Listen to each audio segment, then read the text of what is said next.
These are the examples for Geometry A, Credit 4, Lesson 7.2. Excuse me, Lesson 7.2.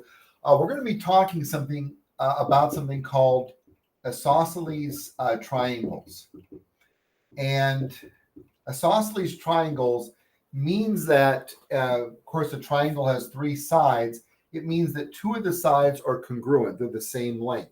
So in other words, if this was 15, this would also be 15. This third side down here would be some other length. So now something that helps us with isosceles triangles, if these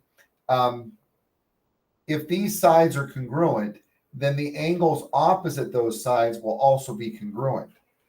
And so likewise, and what's going to help us identify isosceles triangles, if we're told that these angles are congruent, then we also know that the sides opposite those angles are congruent as well. So let's jump into the examples and take a look and see how this works. All right, so an example for problem number 1, we're told that these two angles are congruent, which means the sides that are opposite or across from those angles are congruent as well. So if I'm trying to find the value of x, and I know that these two sides are congruent, again, because these angles are congruent, and thus the sides opposite those angles are congruent. If this is 15 and they're congruent, I would know that this side is also 15, so x would be 15. All right, so now in our next example, once again, we're told that these angles down here are congruent. We often call these the base angles. And so therefore, the sides opposite these angles would be congruent as well. So we know that we can set up an equation based on the expressions for these side lengths. So 54 would be equal to 8x minus 2. All right, let's go ahead and solve for x. X is on the right-hand side here, so that's where our focus is. We always start with our addition and subtraction first. We have a minus 2, so the opposite of subtracting 2 would be to add 2 to both sides. 54 plus 2 is 56. We bring down the 8x. And of course, these 2's cancel out because remember, that's the whole reason why we added 2 in the first place is to get this minus 2 to go away. And so it does. All right, so our second and final step, x is being multiplied by 8. So we divide by 8 to both sides. The 8's cancel out. We'll put the x over here. 56 divided by 8. Remember, the fraction bar means divide or indicates division. 56 divided by 8 is 7. So our answer is x equals 7. All right, so now let's take a look at examples for 3 and 4. And just a reminder, pause, rewind as needed to make sure that you have a complete understanding of what we did in each problem. All right, so let's move on. And here is our example for number 3. So for number 3, we are told that these two sides are congruent and that this angle is going to be 65 degrees. What's the measure of this angle? So now, remember we said at the beginning that isosceles triangles, that means two sides are congruent. We also said that the angles that are opposite those sides are congruent as well. And so just like in the first two examples, if we are told that the angles are congruent, then the sides opposite those angles are congruent. Likewise, if these sides are congruent, then the angles opposite those sides are congruent as well. So that means this angle would be congruent to this angle, and therefore x would have to be 65 degrees.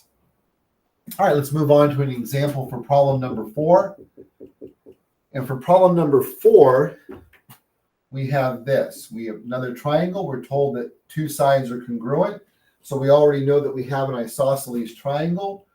We're told that that angle is up here is 5x plus 10 degrees. Make that look a little bit nicer. This is going to be 6x degrees. And we don't know this angle, but I think we'll be able to figure that out pretty quickly. And they want us to solve for x and find the measure of angle A. And so let's go ahead and label this A, B, and C. So solve for x and then find the measure of angle A.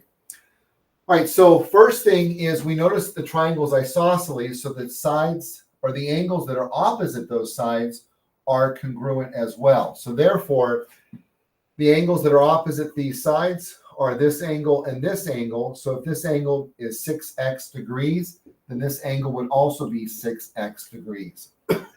Now we have expressions for all three angles, and we can set up an equation to solve for x, keeping in mind that in any triangle, the sum of all three angles is 180 degrees. So we'll start up here. We have 5x plus 10 plus 6x plus 6x equals 180. Again, because the sum of all three angles in any triangle is 180 degrees. All right, so now one other thing you might say, well, how did you know to start with this angle up here? Again, you're adding them, and remember the order that you add expressions does not matter. That's the commutative property. So we didn't have to start up here. We could have started here. And so again, the order that we added these, as long as we have all three expressions correctly written, we're okay. So our next step is going to be combine our like terms. We have three terms that have an x in them. So we have 5 plus 6 is 11. 11 plus 6 is 17x. The 10 is our only constant term, so we're just going to bring that down. And so we've simplified our expression to 17x plus 10 equals 180.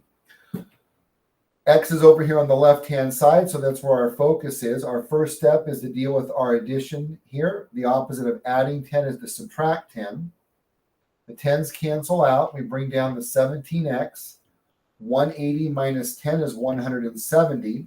And our last step to solve for x is being multiplied by 17. Let's scoot this over just a little bit. And so the opposite of multiplying by 17 is to divide by 17. And remember, we indicate division with the fraction bar. The 17s cancel out, and 170 divided by 17 is 10. So x is 10. Now, they also ask us to find the measure of angle A. So let's go ahead and do that. The expression for angle A is 6x. And we know that x is 10, so we're going to substitute 10 in for x. And we have 6 times 10, which is 60 degrees. So the measure of angle A would be 60 degrees. And that is our answer for both x and the measure of angle A. All right, so that's it for the examples for lesson 7.2. Let's go ahead and we'll just, in case you need to pause the video to see that. That's it for the examples for lesson 7.2. As we always say, pause, rewind the video as needed, and make sure that you have a good understanding of the concepts that we're talking about. And I'm sure you're going to do great with the problems. So that's it for this video. Till the next video, we'll see you in the next video. Until then, take care and God bless. Bye-bye.